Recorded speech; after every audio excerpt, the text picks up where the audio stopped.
Introduction, la consommation miroir de l'existence moderne. La consommation est au cœur de la vie contemporaine. Chaque jour, des milliards de transactions s'opèrent, des biens et des services changent de main, et des publicités inondent nos écrans pour nous inciter à acheter. Ce comportement, autrefois centré sur la satisfaction des besoins essentiels, est devenu bien plus qu'un simple acte économique. Il est aujourd'hui un moyen d'exprimer notre identité, de mesurer notre réussite et de donner un sens à notre existence. Mais qu'est-ce que cela révèle sur nous? Dans nos sociétés modernes, consommer n'est plus seulement une nécessité pour survivre. C'est une pratique qui structure notre quotidien, nos relations et nos aspirations. Nous achetons pour célébrer, pour nous réconforter, pour combler des vides émotionnels ou pour affirmer un statut social. En ce sens, la consommation agit comme un miroir, reflétant nos désirs, nos valeurs et les contradictions de notre époque. Une société façonnée par la consommation. Le XXe siècle a vu l'avènement de la consommation de masse, portée par les progrès industriels, l'urbanisation et la mondialisation. Ce phénomène a profondément transformé nos modes de vie, offrant à une grande partie de la population un accès inédit à des biens autrefois réservés à une élite. L'émergence des centres commerciaux, des grandes enseignes et plus récemment, des plateformes de commerce en ligne, a ancré la consommation dans notre quotidien. Cependant, cette abondance de choix et de possibilités s'accompagne d'une pression constante, celle d'acheter plus, de posséder davantage, et de ne jamais se satisfaire de ce que l'on a. Dans cette quête sans fin, la consommation devient une course à la nouveauté, alimentée par des promesses de bonheur et de réussite qui bien souvent se révèlent illusoires.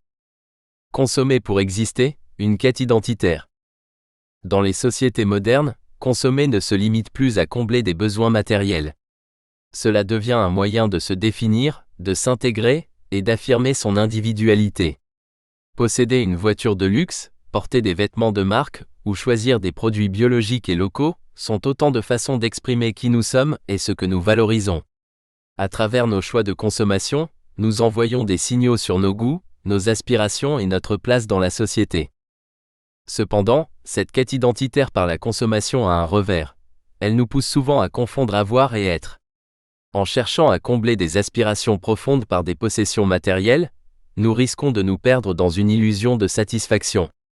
Cette dépendance à l'achat pour exister peut engendrer un sentiment d'insatisfaction chronique, car les objets ne peuvent répondre à nos besoins émotionnels ou existentiels. Les contradictions de la société de consommation.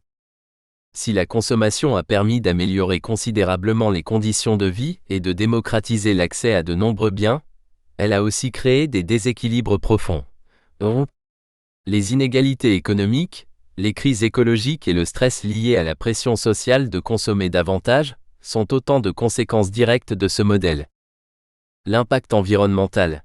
La production et la consommation de masse épuisent les ressources naturelles, polluent les écosystèmes et contribuent au réchauffement climatique. Chaque nouvel achat a une empreinte écologique, souvent invisible, mais bien réelle. Les inégalités sociales. Alors que certains jouissent d'une abondance de biens, d'autres luttent pour répondre à leurs besoins essentiels. La consommation, censée rapprocher les individus, devient parfois un outil de division, renforçant les écarts entre ceux qui peuvent participer à cette économie et ceux qui en sont exclus. Le mal-être individuel.